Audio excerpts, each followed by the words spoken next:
కేంద్ర ప్రభుత్వ ఉద్యోగుల పెన్షన్ విషయంలో ప్రధాని నరేంద్ర మోదీ నేతృత్వంలోని ప్రభుత్వం కీలక నిర్ణయం తీసుకుంది.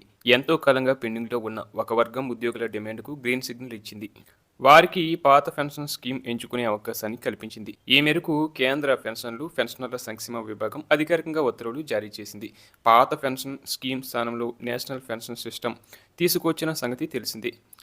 కానీ పాత పెన్షన్ పథకమే కావాలంటూ ఉద్యోగులు చాలా ఏళ్లుగా డిమాండ్ చేస్తున్నారు. తాజాగా ఓ కేటగిరీ ఉద్యోగులకు ఓపీఎస్ వర్తింపు చేయడం ఊరట కల్పించే అంశంగా చెప్పవచ్చు. సాధారణంగా ఉద్యోగంలో చేరిన తేదీ ఆధారంగా పెన్షన్ నిర్ణయిస్తారు. కానీ ఈ ప్రత్యేక నిర్ణయం ప్రకారం ఉద్యోగంలో చేరిన తేదీతో సంబంధం లేకుండా ఉద్యోగం కోసం దరఖాస్తు చేసుకున్న తేదీ ఆధారంగా పాత పెన్షన్ అర్హతను ఖరారు చేయడం గమనార్థం.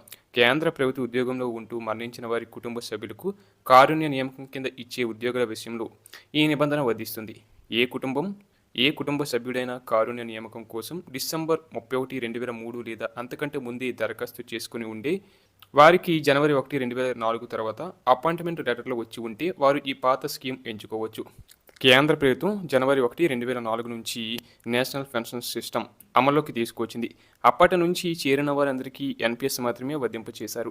అయితే తాజా ఉత్తర్వుల ప్రకారం దరఖాస్తు 2003 డిసెంబర్ లోపు ఉంటే అపాయింట్మెంట్ 2004 తర్వాత వచ్చిన వీరు ఓపీఎస్ పరిధిలోకి వస్తారు. ఈ మేరకు కేంద్రం మార్చి 3, 2023న ఇచ్చిన ఓ ఉత్తర్వు ఇచ్చింది. దాని ప్రకారం 2004 జనవరి 1 కంటే ముందే ఉద్యోగాల నోటిఫికేషన్ వచ్చి ఆ తర్వాత ఉద్యోగాల్లో చేరిన సాధారణ అభ్యర్థులకు ఓపీఎస్ ఎంచుకునే అవకాశం ఇచ్చారు.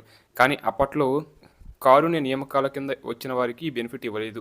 దీనిపై national council joint consultative machinery ఉద్యోగ సంఘాలు ప్రభుత్వంతో చర్చలు జరిపాయి. వివిధ మంత్రిత్వ శాఖల సంప్రదింపులు, వ్యయశాఖ, డీఓపీటీ పరిశీలన అనంతరం కారుణ్య నియామక అభ్యర్థుల దరఖాస్తు తేదీని ప్రామాణికంగా తీసుకోవాలని కేంద్రం నిర్ణయించింది. పాత పెన్షన్ విధానంలో ఉద్యోగి జీతం నుంచి ఎలాంటి కంట్రిబ్యూషన్ ఉండదు. కానీ ఎన్పీఎస్లో ఉద్యోగి బేసిక్ శాలరీ నుంచి 10% కట్ చేస్తారు.